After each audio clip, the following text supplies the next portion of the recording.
Hello students, अभी तक हमने अपने प्रीवियस लेक्चर के अंदर जो है पार्टिकल एक्सेलरेटर्स हमने शुरू किया हुआ था। तो हमने जो है पार्टिकल एक्सेलरेटर्स में हमने दो टाइप हमने एक्सेलरेटर्स की हमने डिस्कस कर ली थी, टैंडम एक्सेलरेटर और लीनियर एक्सेलरेटर। तो जिसने वो वीडियो नहीं देखी है तो पहले अपनी वो वीडियो कवर करें। फिर उसके बाद जो है हमारा जो थर्ड एक्सेलरेटर जो हम आज डिस्कस करने वाले हैं दैट इज साइक्लोट्रॉन एक्सेलरेटर, और it is very important from your paper point of view. तो ये तो आप लिख लो कि बहुत बहुत इंपॉर्टेंट है और इसके आने के चांसेस भी उतने ही इंपॉर्टेंट होते हैं। ठीक है, तो अब साइक्लोट्रॉन होता क्या है बच्चे? साइक्लोट्रॉन भी एक ऐसी डिवाइस है जो कि क्या करती है, चार्ज पार्टिकल को एक्सेलरेट करवाती है, यानी कि हाई स्पीड से एक्सेलरेट करवाती है। मान लो मुझे कुछ एक्सपेरिमेंट्स होते हैं बच्चे, एटम स्मैशिंग एक्सपेरिमेंट है, इसके अंदर जो है मुझे क्या करना होता है, प्रोटॉन ड्यूट्रॉन अल्फा पार्टिकल्स चाहिए होते हैं जिनकी स्पीड बहुत ज़्यादा होनी चाहिए। ठीक है, तो इस एक्सपेरिमेंट्स के लिए हम जो है साइक्लोट्रॉन का यूज़ करते हैं। तो हम जो है जो डिवाइस यूज़ करते हैं इन चार्ज पार्टिकल को स्पीड या फिर कह सकते हैं हाई एनर्जी से एक्सेलरेट करने के लिए, दैट इज साइक्लोट्रॉन। तो ये सबसे पहले जो है 1932 में डॉक्टर अर्नेस्ट ओ लॉरेंस और डॉक्टर एम स्टैनली लिविंगस्टन ने जो है यूनिवर्सिटी ऑफ कैलिफोर्निया में जो है इसको डेवलप किया था। क्योंकि बच्चे हमने जो है लीनियर एक्सेलरेटर हमने पढ़ा, तो उसमें आपने देखा ना कि हम क्या कर रहे हैं, डिफरेंट हम क्या करते जा रहे हैं कि जो हम ट्यूब्स ले रहे हैं, सिलेंड्रिकल ट्यूब्स ले रहे हैं, उसकी जो है बार बार लेंथ इंक्रीज करते जा रहे हैं ताकि हम जो है चार्ज पार्टिकल को हाई वेलोसिटी से क्या कर सके, एक्सेलरेट कर सके। तो इतना बड़ा एक्सपेरिमेंट यानी कि इतना बड़ा सेटअप करना that is very difficult task है ना। मैंने आपको बताया प्रैक्टिकली इट इज़ इम्पॉसिबल, हम इतनी ऐसे नहीं कर सकते, इतने सारे जो है सिलेंडर्स को हम इस तरह अरेंज कर सकें। ठीक है ना, तो उसकी ये जो प्रॉब्लम थी बच्चे, इन्होंने जो ओवरकम करी थी,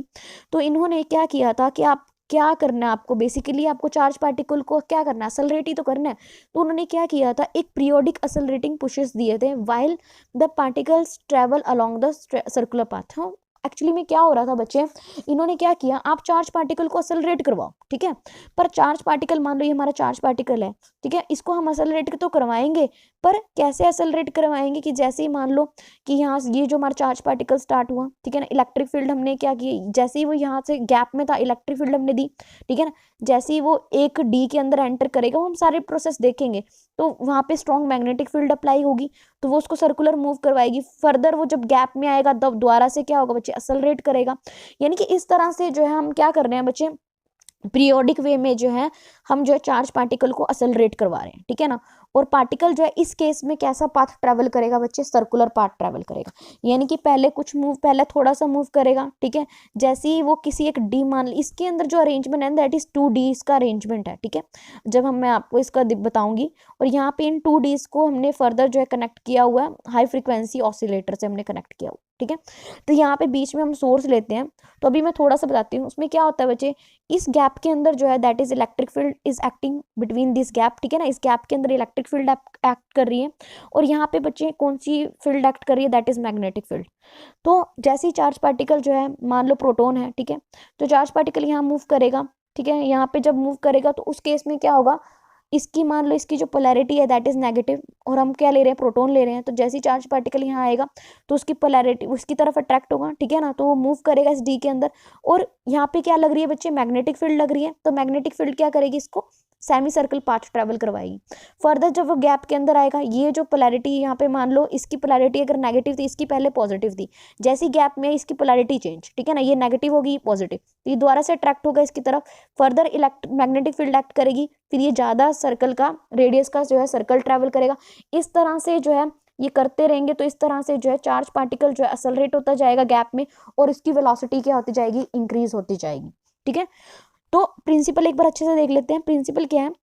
ये भी magnetic resonance type ion, positive ion accelerator इसको हम कहते हैं। ठीक है, इसमें क्या होता है, जो भी हम चार्ज पार्टिकल ले रहे हैं, तो इसमें हम क्या कर रहे हैं, चार्ज पार्टिकल जो है passes through alternating electric field along a close path and it's energy being increase each time. तो इसमें क्या होगा, जो पार्टिकल है उसको हम एक्सेलरेट करवाएंगे, ऑल्टरनेटिंग इलेक्ट्रिक फील्ड हम अप्लाई करेंगे, ठीक है ना, अलोंग अ क्लोज पाथ। ठीक है ना, यहाँ पे हम क्या करेंगे, ऑल्टरनेटिंग इलेक्ट्रिक फील्ड, मान लो यहाँ पे पॉजिटिव है, अगर यहाँ नेगेटिव है यहाँ पे पॉजिटिव है, ठीक है, ऑल्टरनेटिंग इलेक्ट्रिक फील्ड हमने अप्लाई करनी है। ठीक है, और क्या करना है, इस चार्ज पार्टिकल को एक्सेलरेट करवाना है। और जैसे ही आपको पता है कि जैसे मान लो यहाँ पे हमने ऑल्टरनेटिंग इलेक्ट्रिक फील्ड अप्लाई करी है, यहाँ पे हमारा चार्ज पार्टिकल है सोर्स, ठीक है, तो जैसे ही वो मान लो इसका चार्ज है पॉजिटिव, हमने यहाँ पे क्या दिया नेगेटिव, यहाँ पे क्या दिया पॉजिटिव, जैसे ही वो एंटर करेगा इसकी तरफ अट्रैक्ट होगा, ठीक है, ये मूव करा, उसके बाद क्या हुआ, इसकी पोलैरिटी रिवर्स, ठीक है ना, फिर इसकी पॉजिटिव होगी, ऑल्टरनेटिंग इलेक्ट्रिक फील्ड अप्लाई कर रहे हैं, फिर से क्या होगी, उसकी वेलोसिटी और इंक्रीज होगी, जैसे ही वो गैप में से फिर पास होगा फिर वेलोसिटी इंक्रीज होती जाएगी। तो ये क्या कर रहे हैं हम, जो है ऑल्टरनेटिंग इलेक्ट्रिक फील्ड अप्लाई करके जो है उसकी जो है एनर्जी को हम बढ़ा रहे हैं। और हमने क्या किया हुआ है, स्ट्रॉन्ग मैग्नेटिक फील्ड भी अप्लाई की हुई है। उसका काम क्या है कि जो भी पार्टिकल का मोशन है उसको क्या कर सके, कंट्रोल कर सके, और उसे जो है पीरियोडिकली जो है यानी कि टाइम टू टाइम क्या कर सके बच्चे, रिटर्न कर सके, return them periodically to the region of alternating electric field. मैंने आपको क्या बोला, हम क्या कर रहे हैं कि इसके अंदर जो है मैग्नेटिक फील्ड एक्ट कर रही है, तो इसका काम क्या था, पीरियोडिकली जो है टाइम से टाइम जो है वो क्या कर सके, चार्ज पार्टिकल को वापस क्या कर सके, गैप में लेके आ सके और उसे फर्दर जो है मूव करवा सके। तो ये काम हो रहा है इसके अंदर। तो हमने क्या देखा, स्ट्रॉन्ग मैग्नेटिक फील्ड का काम क्या है, एक तो मोशन को कंट्रोल कर सके, और दूसरा काम क्या है बच्चे कि वो क्या कर सके, वापस जो है उसको दोबारा से गैप में भेज सके। ठीक है, गैप कौन सा, उस रीजन में जहां पे हमारी क्या लग रही है बच्चे, इलेक्ट्रिक फील्ड हमारी लग रही है। तो हर बार क्या होगा बच्चे, जो चार्ज पार्टिकल है वो डेफिनेट जो है पॉइंट से पास होगा, ठीक है, और when the field is in the same phase of that is in resonance. तो यहाँ पे क्या कह रखा है, जो चार्ज पार्टिकल है वो डेफिनेट पॉइंट से, यानी कि जो चार्ज इलेक्ट्रिक फील्ड जहाँ पे एक्ट हो रही है वहाँ उस पॉइंट से पास होगा, और उस केस में जो हमारी फील्ड होगी वो क्या होगी बच्चे, सेम फेज में होगी, यानी कि जो गैप के बीच में जो है फील्ड लग रही है that is in the same phase. ठीक है, मेन जो है आपका यहाँ से शुरू होता है कंस्ट्रक्शन। देखो सबसे पहले कंस्ट्रक्शन में क्या है हमारे पास, ये जो है हमारे पास जो है द हार्ट ऑफ साइक्लोट्रॉन जो है is a pair of hollow metal chamber D1 and D2। अब देखो बच्चे इसमें क्या है, साइक्लोट्रॉन में क्या होता है बच्चे, दो हमारे पास जो है D1 D2 दो हमारे पास चैम्बर्स हैं। ठीक है, तो ये जो है चैम्बर्स जो है बेसिकली ये किससे मिलके बने होते हैं बच्चे, कॉपर से मिलके बने होते हैं। ठीक है, और इनकी जो शेप होती है ना बेसिकली कैसी होती है, ये इनकी जो शेप होती है वो डी की तरह होती है। तो यहाँ पे बच्चे हमारे पास क्या होगा, इस करके जो है इनको क्या नाम दिया गया है, डीज नाम दिया गया, और इनके जो डायमीटर एजेस हैं are parallel and separated from one another. अब इसकी जो डायमीटर जो है ना, इनकी जो एजेस हैं दोनों डीज की वो क्या है, पैरेलल है एक दूसरे के पैरेलल हैं दोनों एजेस। ठीक है ना, उसके बाद क्या कह रखा है यहाँ पे कि हमने जो है यहाँ पे ये जो पॉइंट ओ देख रहे हो इसके मिड यानी D1 D2 के मिड पे हमने क्या लगा रखा है बच्चे, सोर्स लगा रखा है। तो यहाँ से बच्चे जो भी हम सोर्स है वो देंगे। ठीक है, तो वो कहाँ पे है, इन गैप के बीच में है। और उसके बाद क्या कह रखा है, हम जो है बेसिकली जो यहाँ पे जो हम सोर्स यूज करेंगे दैट इज प्रोटॉन, यानी कि हैवी चार्ज पार्टिकल भी हम एज अ प्रोटोन या ड्यूट्रॉन या प्रोटॉन जो है मेनली जो है हम पॉजिटिव चार्ज पार्टिकल को हम जो है एज अ आयन जो है एज अ सोर्स हम लेके चलते हैं। और उन दोनों को डीज को हमने किससे कनेक्ट किया हुआ बच्चे, हाई फ्रीक्वेंसी ऑसिलेटर से कनेक्ट किया हुआ। ठीक है, तो अभी तक हमें अरेंजमेंट पता लगी, दो डीज हैं कॉपर से मिलके बनी हुई है, दोनों का अरेंजमेंट कैसा, पैरेलल है, और सोर्स को हमने बीच में रखा हुआ है ओ पॉइंट पे। ठीक है, और जो सोर्स हम यूज कर रहे हैं बेसिकली हम पॉजिटिव चार्ज सोर्स हम यूज करते हैं। उसके बाद जो हम दोनों डीज को हमने किससे कनेक्ट किया हुआ है, हाई फ्रीक्वेंसी ऑसिलेटर से कनेक्ट किया हुआ है। यानी कि जब गैप में जब हम इलेक्ट्रिक फील्ड अप्लाई करेंगे, यानी कि हाई फ्रीक्वेंसी ऑसिलेटर का काम किया इलेक्ट्रिक फील्ड अप्लाई करना, तो वो जो इलेक्ट्रिक फील्ड अप्लाई करेंगे उसकी पोलैरिटी जो है हर बार क्या होती जाएगी, चेंज होती जाएगी। ठीक है, जैसे ही वो गैप में आएगा पोलैरिटी चेंजेस, फिर जब अंदर ट्रैवल करेगा उसके बाद नहीं, जैसे ही वो दोबारा से गैप में आने वालेगा यहाँ से बाहर निकलेगा पोलैरिटी फिर से चेंज हो जाएगी। ठीक है, तो ये प्रोसेस है इसके अंदर। तो उसके बाद इन्होंने क्या किया हुआ है, इस पूरे को जो है उसके बाद हमने यहाँ पे क्या किया हुआ बच्चे कि जो इलेक्ट्रिक फील्ड है वो क्या होगी, पहले एक डी से दूसरी डी की तरफ है। ठीक है, उसके बाद यहाँ पे ये जो है ना शील्डिंग की वजह से ना हमने क्या किया हुआ है, जो हमारे पास जो ये कह लो कि जो विद इन द स्पेस है ना, within the each D is a region of zero electric field. ठीक है ना, तो हमने यहाँ पे क्या किया हुआ बच्चे कि ये जो रीजन है ना, ये जो रीजन है D1 और D2 के बीच का जो रीजन है, ये बीच वाला रीजन शील्डिंग की वजह से हमने मान के चला यहाँ पे जो इलेक्ट्रिक फील्ड होगी वो क्या है बच्चे, जीरो है, यानी कि यहाँ पे कोई इलेक्ट्रिक फील्ड नहीं एक्ट कर रही, यानी कि जो भी पार्टिकल यहाँ से निकलेगा ना वो कांस्टेंट वेलोसिटी से क्या करेगा, मूव करेगा। अब देखो बच्चे हमने क्या लिया हुआ है कि हमने दो जो डीज हैं उनको फर्दर हमने क्या किया, एक सिलेंड्रिकल मेटल कंटेनर के अंदर हमने इसको रखा हुआ है, और जो सिलेंड्रिकल मेटल कंटेनर के अंदर यानी कि सी के अंदर हमने रखा हुआ है, ये कैसा है बच्चे, इसको जो है हाईली इवाकुएट किया हुआ 10⁻⁻⁶ mm मरकुरी से। ठीक है ना, इस प्रेशर से हमने इसको क्या किया, इवाकुएट, ताकि बाहर की कोई भी चीज, ये देखो सोर्स है ना यहाँ पे, उसके अंदर D1 D2 है हमारे पास, और बाहर का कोई भी डस्ट पार्टिकल कुछ भी जो है इसके अंदर जो है अपना कुछ ये कह लो कि रिएक्शन या फिर इस तरह से कुछ भी ना हो, ठीक है ना, इवाकुएट कर रखा है ताकि कोई भी किसी तरह का कोई रिएक्शन ना हो, ठीक है। उसको फिर फर्दर इन डीज को फिर से क्या किया हुआ बच्चे, इंसुलेट किया हुआ है एक कंटेनर के अंदर, फर्दर इनको रखा हुआ है।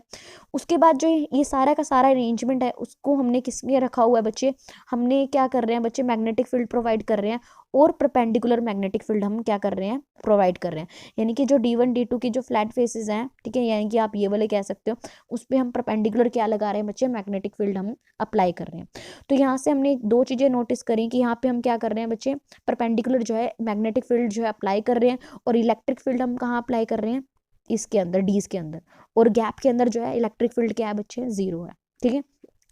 तो हमने मान के चला the positive ion accelerated are produce in a separate chamber are led into the space between the Ds or through the capillary tube. तो यहाँ पे एक चीज़ और क्या रखी है कि जो पॉजिटिव आयंस हैं उनको हम एक्सेलरेट करेंगे एक सेपरेट चैम्बर के अंदर, ठीक है। उसके बाद क्या हो जाएगा कि जो कि किसके अंदर है, देखो ये जो चैम्बर्स है ना, इनके अंदर जो हम पॉजिटिव आयन को क्या कर रहे हैं, एक्सेलरेट कर रहे हैं, ठीक है। जैसे ही वो एक्सेलरेट होते जाएंगे उसके बाद जो है जब उनकी हाई वेलोसिटी हो जाएगी वो क्या कर जाएंगे, फर्दर हम किसी टारगेट के ऊपर जो हम उसको स्ट्राइक कर देंगे। अब थ्योरी और वर्किंग देखो, एक चीज़ और है कि बच्चे यहाँ पे जो साइक्लोट्रॉन हम यूज़ करते हैं इसका बहुत हाई वेट होता है, ठीक है ना, लार्ज साइज होता है इसका, और इसका वेट भी जो है 200 टन्स तक होता है, ठीक है ना, इससे ज़्यादा भी हो सकता है पर इतना तो होता ही है। अब आगे देखो बच्चे, हमारे पास थ्योरी एंड वर्किंग में क्या होगा, मान के चलो हमारे पास कोई क्यू चार्ज पार्टिकल हमने यहाँ पे लिया, क्यू चार्ज पार्टिकल जो है मान लो उसका मास क्या है, m है, और उसको हमने जो है यहाँ से किसी इंस्टेंट पे हमने यहाँ से उसको एमिट करवाया, ठीक है ना, किसी सोर्स में से हमने निकाला। तो उस केस में क्या होगा बच्चे, जैसे ही वो मूव करेगा, अब मान के चलते हैं जो हमारा D1 है दैट इज पॉजिटिव और D2 हमने क्या लिया है बच्चे, नेगेटिव लेके चल रहे हैं, ठीक है। हमने क्या लेके चल रहे हैं, अब देखो बच्चे यहाँ पे सबसे इंपॉर्टेंट वर्किंग समझनी है इसकी, ठीक है, वर्किंग बहुत इंपॉर्टेंट है। यहाँ पे बच्चे मैंने क्या किया हुआ है, इसको फर्दर हाई फ्रीक्वेंसी ऑसिलेटर से मैंने इसको क्या किया हुआ है, कनेक्ट किया हुआ है, ठीक है। तो यहाँ पे हमारा सोर्स है जो हमने लिया, और वो कैसा सोर्स लिया हमने, पॉजिटिव सोर्स लिया।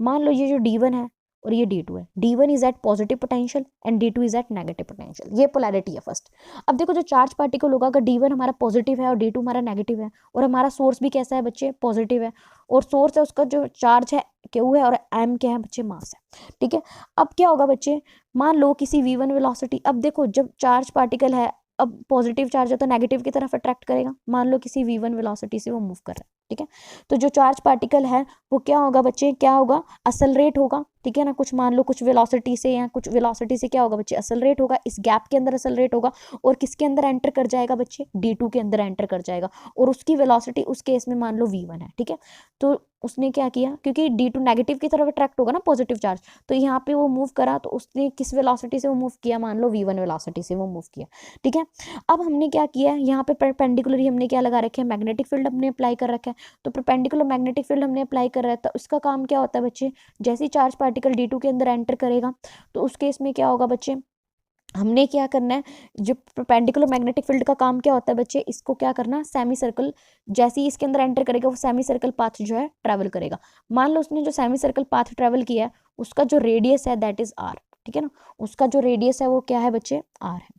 तो उसका R1 रेडियस इन्होंने लिया हो, तो R1 रेडियस है। तो उस केस में हमारे पास क्या हो जाएगा बच्चे, जो फोर्स है, ठीक है, जो अगर मैं बात करूं जो सेंट्रीपिटल फोर्स है, और कौन सी फोर्स आपकी, जो सेंट्रीपिटल फोर्स है, और चार्ज पार्टिकल अगर मैग्नेटिक फील्ड के अंदर लाई करेगा तो मैग्नेटिक फील्ड वाली फोर्स, यानी मैग्नेटिक फील्ड वाली फोर्स और जो सेंट्रीपिटल फोर्स है वो क्या होनी चाहिए, बैलेंस होनी चाहिए, क्योंकि सेंट्रीपिटल फोर्स अगर बैलेंस होगी, ठीक है ना, तभी तो वो चार्ज पार्टिकल जो है वो सर्कुलर पाथ में ट्रेवल करेगा। तो जो फोर्स लगेगी, अगर मैं बात करूं कौन सी, आपकी मैग्नेटिक फील्ड वाली, तो कोई भी चार्ज पार्टिकल अगर V1 वेलोसिटी से मूव कर रहा है और मैग्नेटिक फील्ड B के अंदर, तो उसके ऊपर जो फोर्स लगेगी क्या होगी बच्चे, Q1 V1B, ठीक है। उसके बाद क्या है बच्चे, सेंट्रीपिटल फोर्स क्या होगी बच्चे, अगर उसने R1 रेडियस अगर उसने ट्रैवल किया है, R1 सेमी सर्कल उसने ट्रैवल किया, तो उसका जो हमारे पास सेंट्रीपिटल फोर्स होगी वो क्या होगी, mv1 स्क्वायर बाय में R1, ठीक है। तो यही होगी, यहाँ से बच्चे अगर मैं R1 कैलकुलेट कर लूँ तो मेरे पास क्या आ जाएगा, हमारे पास QB बाय में mv1, ठीक है। तो ये सबसे पहले हमारे पास आ गया। तो जे हमने क्या देखा बच्चे, रेडियस R1 क्या निकल के आई, QB बाय में mv1। और अगर मुझे टाइम पीरियड मुझे कैलकुलेट करना हुआ तो टाइम पीरियड क्या होता है बच्चे, पाई बाय में ओमेगा ओमेगा क्या है बच्चे, एंगुलर वेलोसिटी, और पाई बाय में ओमेगा, और ओमेगा इज क्या होगा, हमें पता है ना, v is equal to r omega, तो ओमेगा क्या हो गया r1, यहाँ पे क्या ले लो बच्चे r1, तो v1 is equal to r1 omega, तो ओमेगा क्या होगा v1 बाय में r1, ठीक है ना, तो v1 बाय में r1, तो ये सब्सटीट्यूट करेंगे, जो हमारा टाइम पीरियड हम निकल के आ जाएगा आपके पास पाई m बाय में क्यू बी। तो ये जो है दो चीजें हमें याद रखनी चाहिए कि पाई m बाय में क्यू बी, और r1 क्या निकल के आया क्यू बी बाय में m v1, ठीक है। तो हमारे पास जो है टाइम पीरियड हमने निकाल लिया, और हमने क्या कैलकुलेट कर लिया बच्चे, R1 कैलकुलेट कर लिया। तो यहाँ पे भी तुम देख सकते हो, तो हमने यही लिखा हुआ है कि पाई बाय में ओमेगा, पाई बाय में v1 बाय में r1, ठीक है ना, तो पाई m बाय में क्यू बी, और बच्चे हमें पता है कि ओमेगा क्या है v1 बाय में r1, तो v1 जो है आप सब्सटीट्यूट करोगे, v1 हमारे पास क्या निकला हुआ है यहाँ पे, जो भी हमारी वैल्यू है v1 की, अगर मैं निकालूँ क्यू बी बाय में m इंटू r1, ये सब्सटीट्यूट करेंगे तो हमारे पास ओमेगा निकल के आ जाएगा बी क्यू बाय में m आ जाएगा, ठीक है। तो हमने देखा बच्चे जो टाइम टेकन जो है ना, जो टाइम आयन को जो है सेमी सर्कल पाथ में ट्रैवल करने के लिए लग रहा है, that is independent of the radius of circle and speed of ion. देखो जो हमारा टाइम, जो ये जो है टीज हमने क्या निकाला कि जो भी सेमी सर्कल पाथ ट्रैवल करने के लिए जो टाइम लग रहा है ना, दैट इज टी, और दैट इज इंडिपेंडेंट ऑफ किसके इंडिपेंडेंट है, कि क्या हम रेडियस के ऊपर डिपेंड नहीं कर रहा कि कितना उसने रेडियस ट्रैवल किया, उसके ऊपर डिपेंड नहीं कर रहा, और ना ही स्पीड के ऊपर डिपेंड कर रहा है आयन की क्या स्पीड है, ठीक है। तो इन सब की क्या है, इंडिपेंडेंट है। अब देखो बच्चे यहाँ पे हो क्या रहा है हमारे पास कि इलेक्ट्रिक फील्ड जो है ना reverses at regular level intervals, and अब देखो यहाँ पे क्या होगा बच्चे,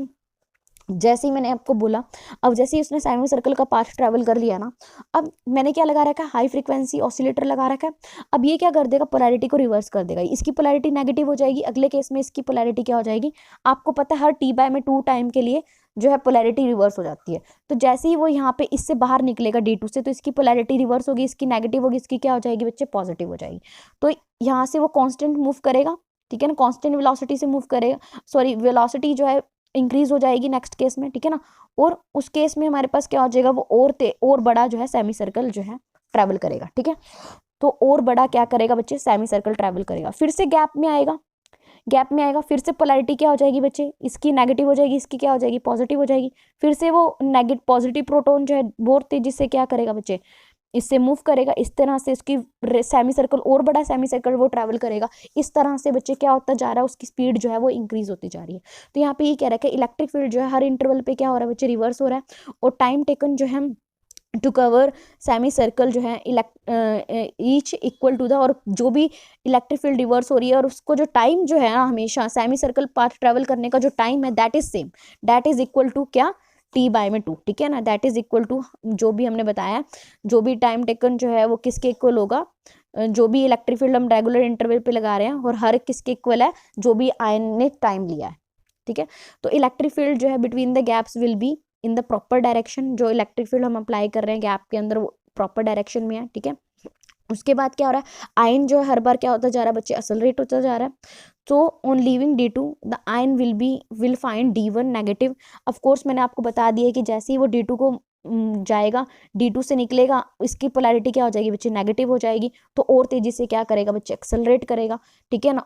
और तेजी से वेलोसिटी से मूव करेगा, और तेजी, क्योंकि जैसे गैप में आएगा देख रहा है कि वेलोसिटी यहाँ पे क्या रहा है, नेगेटिव, और तेजी से वेलोसिटी से मूव करेगा, और बड़ा जो है सेमी सर्कल जो है वो ट्रैवल भी करेगा, ठीक है। उसके बाद फिर से पोलैरिटी क्या हो जाएगी, नेगेटिव हो जाएगी, चेंज हो जाएगी, ठीक है ना। तो यहाँ पे यही कह रखा है कि हमने देखा कि जैसे ही गैप में से पास होगा तो D1 में एंटर करेगा किसी ग्रेटर वेलोसिटी V2 वेलोसिटी मान के चलो, फिर से वो सेमी सर्कल पाथ ट्रैवल करेगा, और सेमी सर्कल पाथ ट्रैवल करने के बाद क्या होगा बच्चे, दोबारा से आएगा, तो सेमी सर्कल पाथ ट्रैवल करेगा किसके अंदर, ग्रेटर रेडियस का सेमी सर्कल पाथ करेगा ट्रैवल किसके अंदर, D1 के अंदर, ठीक है ना। तो आयन जो आप देख रहे हो उसका जो है क्या रेडियस हो उसके ऊपर डिपेंड नहीं कर रहा, what ever be the radius, ठीक है ना, कुछ भी हो रेडियस, लेकिन हमने क्या देखा बच्चे, जो आयन है ना वो जो भी रेडियस ट्रैवल करे, जितना मर्जी बड़ा रेडियस ट्रैवल करे, लेकिन जो टाइम है ना वो हमेशा सेम रहेगा, जितना टाइम उसको जो है गैप को ये जो है सेमी सर्कल क्रॉस करने के लिए लग रहा है ना, वो हमेशा क्या रहेगा बच्चे, सेम रहेगा, ठीक है ना। तो यहाँ पे वर्क क्या होता जाएगा, लेकिन हर बार जो है स्पीड जो है वो बढ़ती जाएगी, ठीक है ना। तो स्पीड जो है ना, स्पीड जो है greater speed of the ion compensating the longer path to be transverse. तो यहाँ पे ये कह रखा है कि जो स्पीड है ना अब देख रहे हो तुम मैंने क्या बोल रहा है, देखो जो पार्टिकल आया कुछ वेलोसिटी v1 से मूव किया होगा यहाँ से, ठीक है ना, और उसने semi circle r1 pass travel किया, अब उसकी वेलोसिटी इंक्रीज होगी, टाइम वही लग रहा है। अब जैसे टाइम वही लग रहा है, मान लो कोई बच्चा है 50 किलोमीटर पर आवर की से ही मूव कर रहा है, ठीक है ना, मान लो 50 किलोमीटर पर आवर से मूव कर रहा है, ठीक है, और मान लो उसका जो टाइम लग रहा था पहले 2 आवर्स लग रहा था, ठीक है, अब वही उसकी स्पीड इंक्रीज होती जा रही है, उसने डिस्टेंस चाहे बढ़ रहा है, डिस्टेंस मान लो 100 ही है, डिस्टेंस 100, अगली बार मान लो डिस्टेंस उसका बढ़ गया थोड़ा और 200 हो गया, पर टाइम उतना ही, पर स्पीड क्या होती जा रही है बराबर बच्चे, हर बार देखो टाइम उतना ही रह रहा है, पर इसका मतलब ये तो होता होगा कि स्पीड जो है आयन की क्या होती जा रही है, बढ़ती जा रही है, स्पीड बढ़ती जा रही है, चाहे डिस्टेंस बढ़ता जा रहा है लेकिन स्पीड बढ़ती जा रही है और टाइम उतना ही लग रहा है, ठीक है ना, कवर करने के लिए। तो ये चीज यहाँ से ये पता चलती है कि टाइम जो है वो इंक्रीज होता जा रहा है, ठीक है, सॉरी टाइम वही रह रहा है लेकिन जो है स्पीड जो है पार्टिकल की वो क्या होती जा रही है बच्चे, हर बार हर इंटरवल में हर गैप में क्या होती जा रही है, इंक्रीज होती जा रही है, ठीक है। तो यहाँ पे ये कह रखा है जो पाथ जो है ना वो आयन का, अगर सारे आयन का जो पाथ है अगर मैं देखूँ ना तो वो इस तरह से आएगा स्पाइरल की फॉर्म में, ठीक है ना। तो पाथ जो है आयन का वो कैसा है बच्चे, स्पाइरल की फॉर्म में आ रहा है, ठीक है, एक तरह से जिसके अंदर क्या है छोटे छोटे जो है सेमी सर्कल्स हैं, छोटे छोटे क्या है बच्चे इसके अंदर सेमी सर्कल्स हैं, ठीक है ना, स्पाइरल के अंदर है, एक स्पाइरल की तरह इसका पाथ है और इसके अंदर छोटे छोटे क्या है बच्चे सेमी सर्कल्स हैं।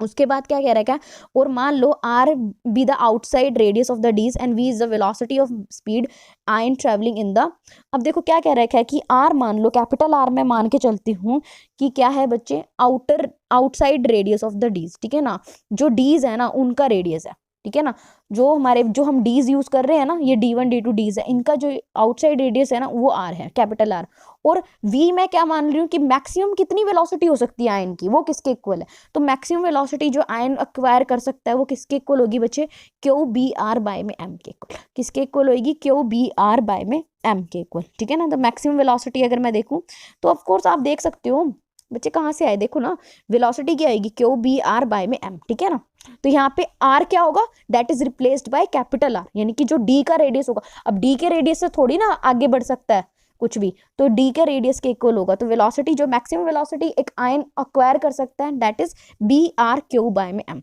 तो मैक्सिमम काइनेटिक एनर्जी अगर मुझे कैलकुलेट करनी है कि कितनी काइनेटिक एनर्जी उसने अक्वायर कर ली, तो वो क्या होगी, हाफ एम वी स्क्वायर, तो आप वी की वैल्यू क्या पुट कर दोगे, बी आर क्यू बाय में एम। तो जब हम इसे सब्सटीट्यूट करेंगे तो maximum kinetic energy comes out to be q square B square are square by में 2m, ठीक है। तो यहाँ से बच्चे हमारे पास जो मैक्सिमम काइनेटिक एनर्जी हमने कैलकुलेट कर ली, तो जो भी चार्ज पार्टिकल है वो मैक्सिमम कितनी काइनेटिक एनर्जी से मूव कर सकता है, that is q square B square are square by में 2m, ठीक है। उसके बाद बच्चे क्या हो रखा है यहाँ पे,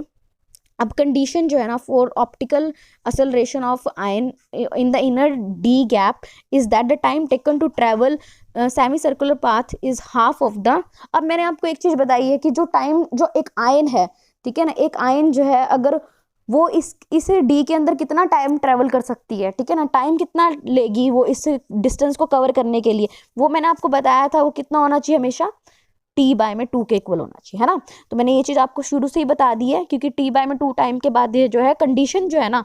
कि वो इस गैप के अंदर जो है असलरेट करेगा, वो कंडीशन क्या है कि जो सेमी सर्कल ट्रेवल करने के लिए जो उसको टाइम लगेगा वो क्या होना चाहिए बच्चे, हाफ होना चाहिए किसका, time period of applied high frequency electric field, ठीक है ना। तो हमने जो हाई फ्रीक्वेंसी ऑसिलेटर से जो हमने इलेक्ट्रिक फील्ड अप्लाई किया है ना उसका जो टाइम पीरियड है ना उसके हाफ के इक्वल होना चाहिए, ये कंडीशन तो सेटिस्फाई होनी चाहिए, तभी हमारा जो है पार्टिकल क्या करेगा, एक्सेलरेट करेगा, ठीक है। तो t is equal to t by में 2 होगा, तो यहाँ से बच्चे स्मॉल t जो है हमारे पास क्या निकल के आ जाएगा, पाई एम हमने कैलकुलेट किया हुआ है, that is pi m by में क्यू बी, ठीक है। तो यहाँ से बचे capital T is equal to 2 pi m by में क्यू बी, तो यहाँ से फ्रीक्वेंसी अगर मुझे ऑसिलेटिंग इलेक्ट्रिक फील्ड की फ्रीक्वेंसी निकालनी है दैट इज 1 बाय में टी, यानी कि 1 बाय में time period of frequency of oscillating electric field. तो यहाँ से बच्चे हमारे पास क्या आ जाएगा, तो 1 बाय में T is equal to that is B q by में 2 पाई एम। तो इस इक्वेशन को बच्चे हम क्या कहते हैं, cyclotron resonance equation, that is very important, क्या कहते हैं इसको, साइक्लोट्रॉन रेजोनेंस इक्वेशन, ठीक है ना। तो ये इक्वेशन बहुत इंपॉर्टेंट है।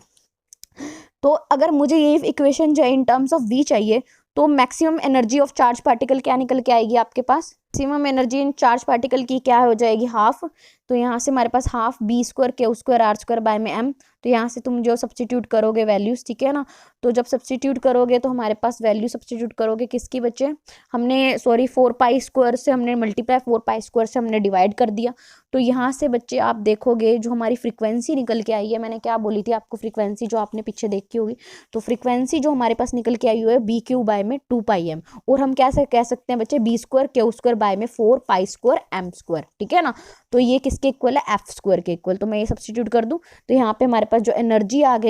जाएगी वो क्या आ जाएगी बच्चे, ई मैक्स किसके इक्वल आ जाएगा, 2 pi square m f square are square, ठीक है। तो ये क्लियर हो जाएगा सबको। तो यहाँ से हमारे पास जो एनर्जी हमारे पास क्या निकल के आ गई, मैक्सिमम एनर्जी हमारे पास निकल के आई 2 pi square m f square are square. तो यहाँ से बच्चे हमारे पास क्या हो रहा है कि हमारे पास क्या आ रहा है बच्चे, at the periphery of the Ds all an auxiliary negative electrode known as deflector directs the high energy ions on the target to be bombarded. तो यहाँ से बच्चे क्या कह रखा है कि जैसे ही वो जो है किस पे आते हैं, पॉइंट पे, जिस पॉइंट पे मतलब बाहर जैसे ही इमर्ज आउट होने वाले होते हैं ना, तो नेगेटिव पोटेंशियल आ जाता है, ठीक है ना। नेगेटिव इलेक्ट्रोड जो है वो डिफ्लेक्टर का काम करती है, और डिफ्लेक्टर का काम क्या होता है बच्चे, उसको और तेजी से आयन के ऊपर एक्सेलरेट करवाना, ठीक है ना, हाई एनर्जी आयन को टारगेट के ऊपर फर्दर एक्सेलरेट करवाना। तो यहाँ से बच्चे पेरीफेरी का मतलब यहाँ पे ये है, पेरीफेरी का मतलब क्या होता है, लार्जर डिस्टेंस, ठीक है ना। तो यहाँ से जैसे ही वो यहाँ पे आ जाएंगे ना, जैसे ही वो घूमते घूमते घूमते घूमते यहाँ पे पहुंच जाएंगे, ठीक है ना, तो वो फर्दर जो है हम उसको टारगेट के ऊपर एक्सेलरेट करवा देंगे, ठीक है। तो ये हमारे पास इंपॉर्टेंट था। मेन एडवांटेज अगर मुझे कोई पूछे कि मेन एडवांटेज क्या है, लीनियर एक्सेलरेटर मैंने आपको बताया था, एक डिसएडवांटेज मैंने प्रीवियस लेक्चर में डिस्कस की थी कि मैं हमारे तरफ से क्या है डिसएडवांटेज, कि हमें हर एक्सेलरेटर्स को ना बच्चे पहले से ही जो है पार्टिकल को ना हमें कुछ ना कुछ पहले ही मिलियन इलेक्ट्रॉन वोल्ट जो है हमें जो है एनर्जी दे के पहले से उनको एक्सेलरेट करवा के फिर हम फर्दर उन्हें एक्सेलरेट करवाया जाता है, यानी कि पहले एनर्जी प्रोवाइड करनी पड़ती है, यानी कि पहले ही बहुत हाई पोटेंशियल देना पड़ता है। लेकिन इसकी एडवांटेज क्या है, हम बहुत ही कम पोटेंशियल दे के भी हाई चार्ज पार्टिकल यानी कि हाई एनर्जी पार्टिकल्स जो है हम ले सकते हैं, ठीक है ना। यानी कि अगर मान लो यहाँ पे दे रखा है कि मैंने बहुत ही स्मॉल पोटेंशियल डिफरेंस मान लो 50,000 वोल्ट, ठीक है ना, ये प्रोवाइड करवा दिया, उसके बाद जो है फर्दर हम जो है इससे ज़्यादा जो है मतलब कि मैं जो चार्ज पार्टिकल को इतनी वेलोसिटी इतनी वोल्टेज मैं पहले दूंगी, उसके बाद जो है फर्दर मैं इसकी क्या कर सकती हूँ, इसकी एनर्जी को इंक्रीज कर सकती हूँ, यानी कि कितनी कम है। उसमें आपने देखा था कि हमें कितनी देनी पड़ रही थी, 5 MeV या 10 MeV हमें मतलब कि मेरे ख्याल से 50 MeV इस तरह से कुछ था कि 10 MeV हमें देनी पड़ती थी, उसके बाद वो 50 MeV तक हम उसको चार्ज पार्टिकल को एक्सेलरेट करवा सकते थे। पर इसमें देखो बहुत ही कम देनी पड़ रही है, कहाँ मिलियन इलेक्ट्रॉन वोल्ट, कहाँ वोल्टेज, सिर्फ इतनी वोल्ट, ठीक है ना। तो बहुत फर्क है। तो यहाँ पे बच्चे हमने क्या किया हुआ है कि साइक्लोट्रॉन में भी हम जो है 100 एक्सेलरेटिंग वोल्ट इम्पल्सेस जो है by moderate potential difference to acquire, हम यही कह रहा है कि हम जो है उसको जो है आयन को कुछ 100 सेवरल 100 जो है एक्सेलरेटिंग इम्पल्सेस दे के जो है मतलब एक्सेलरेट करवा सकते हैं बाय अप्लाइंग वेरी स्मॉल जो है मोडेस्ट कह सकते हैं पोटेंशियल डिफरेंस, ठीक है ना, और उसको चार्ज पार्टिकल को हाई एनर्जी हम दे सकते हैं। तो यहाँ पे दे रखा है कि with comparatively small potential difference of, यहाँ पे कह रखा है कि बिफोर इट इमर्ज, अब साइक्लोट्रॉन के अंदर डालने से इमर्ज कर मतलब उसके अंदर डालने से पहले हम मान लो उसको सिर्फ इतनी वोल्टेज हम प्रोवाइड कर देंगे, उसके बाद हम साइक्लोट्रॉन में डालेंगे तो हम और हाई फास्ट मूविंग जो है चार्ज पार्टिकल हम अक्वायर कर सकते हैं। तो यहाँ पे कह रखा है एक पार्टिकल मान लो 100 एवोल्यूशंस ट्रेवल कर रहा है, ठीक है ना, बाहर निकलने से पहले, तो उसकी जो वेलोसिटी जो है वो किसके इक्वल हो जाएगी, उसकी वेलोसिटी जो है वो किसके इक्वल हो जाएगी, यानी कि पोटेंशियल जो वेलोसिटी उसने एक्वायर की है ना, इन टर्म्स ऑफ पोटेंशियल की अगर मैं बात करूँ तो वो कितनी हो जाएगी, 10 MV, यानी कि कितनी ज़्यादा हो जाएगी, ठीक है ना। कहाँ तुम इतने कम इतनी दे रहे थे और कहाँ तुम इतनी गेन कर रहे हो, यानी कि बहुत ज़्यादा, ठीक है ना। उसकी आपने वोल्टेज को इंक्रीज कर लिया। लिमिटेशंस क्या है बच्चे इसके अंदर, पहली लिमिटेशन ये है, देखो लिमिटेशन अगर मैं इसकी बात करूं तो सबसे पहली लिमिटेशन ये है कि जो चार्ज पार्टिकल है ना, जैसे प्रोटॉन ड्यूट्रॉन अल्फा पार्टिकल, हम इसको एक्सेलरेट कर सकते हैं, ठीक है। बहुत कम लिमिट तक ही हम इसको एक्सेलरेट कर सकते हैं, ठीक है ना। लेकिन इनको हम इलेक्ट्रॉन्स को अगर मुझे एक्सेलरेट करवाना तो ये पॉसिबल नहीं है, इलेक्ट्रॉन्स को हम एक्सेलरेट नहीं करवा सकते। अब क्यों नहीं करवा सकते, क्वेश्चन तो ये भी आएगा कि ऐसे कैसे हो गया कि मैम आप कह रहे हो कि इलेक्ट्रॉन्स को एक्सेलरेट नहीं करवा सकते, और आप कह रहे हो कि हम प्रोटॉन्स को एक्सेलरेट करवा सकते हैं, न्यूट्रॉन्स को करा सकते हैं, अल्फा पार्टिकल्स को करवा सकते हैं, तो इलेक्ट्रॉन्स में ऐसी क्या बात है। तो इलेक्ट्रॉन्स में बात सिर्फ इतनी है कि आप जानते हो कि इलेक्ट्रॉन जो है ना that travels with the speed of light, और electron is a relativistic particle. Relativistic particle का मास जो है that will vary with velocity, ठीक है ना। आपको पता है जो चार्ज पार्टिकल है ना, जो हम इलेक्ट्रॉन यूज कर रहे हैं, उसका मास जो है वो किसके साथ वेरी करेगा बच्चे, वेलोसिटी के साथ वेरी करता है। अगर m इज इक्वल टू क्या होता है बच्चे, ये रिलेशन क्या होता है रिलेटिविस्टिक मास के अंदर, that is m is equal to m not divided by 1 minus v square by में c स्क्वायर, ठीक है ना, यही होता है आपके पास मास, ठीक है। अब देखो यहाँ पे बच्चे m is equal to m not, यानी कि जो भी पार्टिकल है उसका मास कांस्टेंट नहीं रहेगा। तो जो भी हमारा चार्ज पार्टिकल, हम कौन से ले रहे हैं, इलेक्ट्रॉन ले रहे हैं, क्यों भी बेशक कांस्टेंट ले, लेकिन आपका मास कांस्टेंट नहीं रहेगा। मास क्यों नहीं कांस्टेंट रहेगा, क्योंकि मास जो है वो वेरी करता है किसके साथ, वेलोसिटी के साथ वेरी करता है, ठीक है ना। तो यहाँ से बच्चे अगर मैं फ्रीक्वेंसी ऑफ आयन की बात करूँ, तो यहाँ से फ्रीक्वेंसी ऑफ आयन की अगर मैं कैलकुलेशन करूँ, मैंने अभी आपको फ्रीक्वेंसी जो है आयन की निकाली थी, वो क्या निकल के आई थी, 2b क्यू बी बाय में 2πm, ठीक है ना। तो यहाँ से आप m की वैल्यू क्या पुट कर दोगे, m नॉट बाय में 1 माइनस वी स्क्वायर बाय में c स्क्वायर। तो फ्रीक्वेंसी जो हमारे पास आयन की क्या निकल के आई, क्यू बी बाय में 2πm not 1 minus v square by में c स्क्वायर। तो यहाँ से आप देखोगे फ्रीक्वेंसी जो है ना आयन की डिक्रीज हो रही है with increase in its velocity. तो यहाँ से बच्चे क्या आ जाएगा, हमारे पास जो फ्रीक्वेंसी है ना आयन की, वो जैसे जैसे जो है हमारे पास जो है decreases with increase in the velocity, ठीक है ना। जैसे जैसे वेलोसिटी इंक्रीज होगी, ठीक है ना, तो फ्रीक्वेंसी जो है रेवोल्यूशन ऑफ आयन की वो क्या होती जाएगी बच्चे, डिक्रीज होगी, ठीक है ना। तो जैसे जैसे वेलोसिटी बढ़ेगी, हमारी जो है फ्रीक्वेंसी ऑफ रेवोल्यूशन जो है ना वो क्या होगा बच्चे, डिक्रीज होगा। फ्रीक्वेंसी ऑफ रेवोल्यूशन डिक्रीज होने का मतलब ये है कि टाइम पीरियड का इंक्रीज होना, ठीक है ना। क्या होना, फ्रीक्वेंसी अगर हमारी क्या हो रही है बच्चे,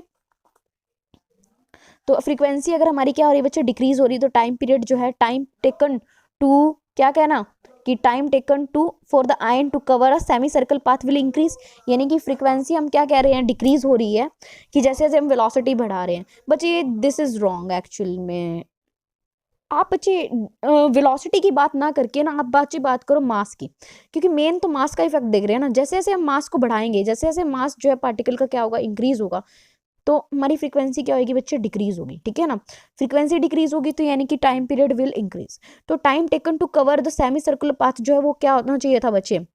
होना चाहिए था t बाय में 2 के इक्वल। लेकिन अब उसको क्या कर रहा है, आयन को और ज्यादा टाइम ले रहा है, लग रहा है सेमी सर्कल पाथ जो है ट्रेवल करने के लिए। तो उस केस में जो है हमारा जो आयन है वो क्या हो जाएगा, हमारे जो पोटेंशियल हम अप्लाई कर रहे हैं उस पे, उसके पीछे रह जाएगा, लैग बिहाइंड, ठीक है ना। जो हम पोटेंशियल अप्लाई कर रहे हैं उसके पीछे रह जाएगा, लैग बिहाइंड हो जाएगा। तो उस केस में हमारे पास जो हम उसको फर्दर एक्सेलरेट नहीं कर पाएंगे, क्योंकि वो जब पोटेंशियल में ही नहीं आ पाएगा, वो सिर्फ क्या करता रहेगा बच्चे, सिर्फ सेमी सर्कल पाथ ही ट्रेवल करता रहेगा, और बहुत ज़्यादा टाइम ले लेगा कि वो इस गैप में आ ही नहीं पाएगा। तो इस करके हम उसको फर्दर हम एक्सेलरेट नहीं कर सकते, ठीक है ना। तो दैट इज़ वेरी इंपॉर्टेंट। उसके बाद जो है हमारे पास कुछ कह रहा है कि जो स्पीड जो है वो इलेक्ट्रॉन की वो ज़्यादा होती है, किससे, प्रोटॉन से और न्यूट्रॉन से स्पीड जो है इलेक्ट्रॉन की बहुत ज़्यादा होती है। तो in so relativistic increase in mass is more, of course जो इंक्रीज रिलेटिविस्टिक मास जो है वो ज़्यादा होगा किसमें, इलेक्ट्रॉन में, as comparison to your proton and neutron, ठीक है। और यहाँ पे ये भी कह रहा है कि जो मास है ना इलेक्ट्रॉन का वो 2 मिलियन इलेक्ट्रॉन वोल्ट है, और which is about 5 times it's rest mass. यानी कि जो हमारे पास जो है ना, तो यहाँ से बच्चे क्या कह रखा है इन्होंने, मास जो है इलेक्ट्रॉन का ना वो 2 मिलियन इलेक्ट्रॉन वोल्ट है, ठीक है ना। Of energy 2 million electron volt is about 5 times it's rest mass. यानी कि अगर मुझे 2 मिलियन इलेक्ट्रॉन वोल्ट वाला अगर मुझे इलेक्ट्रॉन चाहिए तो उसकी जो मास है उसका 5 टाइम्स है, ठीक है ना। और यही अगर मैं सेम जो है 2 मिलियन इलेक्ट्रॉन वोल्ट वाला ड्यूट्रॉन अगर कंसिडर करूँ तो उसका रेस्ट मास का जो और मास का जो इफेक्ट है ना वो बहुत कम है। यानी कि दोनों में अंदर सिर्फ इतने का ही डिफरेंस है, 0.01% का। तो इलेक्ट्रॉन जो है ना वो इजीली जो है जैसी ऑसिलेटिंग फील्ड के अंदर जाएगा वो आउट ऑफ फेस ही हो जाएगा, और आउट ऑफ फेस होने की वजह से क्या हो जाएगा कि मान लो कि उसको जाना था इस डायरेक्शन में, आउट ऑफ फेस होने का मतलब ये है कि वो कभी भी जो है गैप के अंदर जो है दोबारा से नहीं आ पाएगा, और गैप के अंदर नहीं आ पाएगा प्रॉपर टाइम पे, तो वो एक्सेलरेट ही नहीं होगा, ठीक है ना। तो जो प्रॉपर टाइम है असलरेशन का कि इस टाइम आएगा तो पोलैरिटी रिवर्स हो जाएगी, अब वो चीज़ उसके अंदर आ ही नहीं पाएगा, वो सेमी सर्कल ही ट्रैवल करता रह जाएगा। तो इस करके जो है साइक्लोट्रॉन जो असलरेटिंग इलेक्ट्रॉन्स के लिए बेस्ट नहीं है। तो अगर आपसे वैसे कोई पूछे तो ये रीज़न आप दे सकते हो, ठीक है। तो यहाँ से भी अगर आप देख सकते हो बच्चे कि एम को अगर मैंने किससे चेंज कर दिया, एम नॉट में 1 - v² / c² से कर दिया, तो यहाँ से भी आप तुम देख सकते हो कि रेडियस जो है वो क्या होता जाएगा बच्चे, जैसे ही मास बढ़ेगा रेडियस इंक्रीज होता जाएगा, ठीक है। और जो टाइम पीरियड है वो क्या है बच्चे, क्यू/b/में पाई m, आई गेस, सॉरी, जो मास है मेरे टाइम पीरियड है दैट इज πm/में क्यू/b, ठीक है ना। तो वो भी क्या होगा, जैसे मास बढ़ेगा तो टाइम पीरियड भी क्या हो जाएगा, इंक्रीज हो जाएगा। तो ये रीज़न है कि हम जो है चार्ज पार्टिकल को, असलरेटिंग इलेक्ट्रॉन को हम जो है साइक्लोट्रॉन में असलरेट नहीं करवा सकते। Thank you so much. कल हम डिस्कस करने वाले हैं बिट रिटर्न, ठीक है। तो अभी के लिए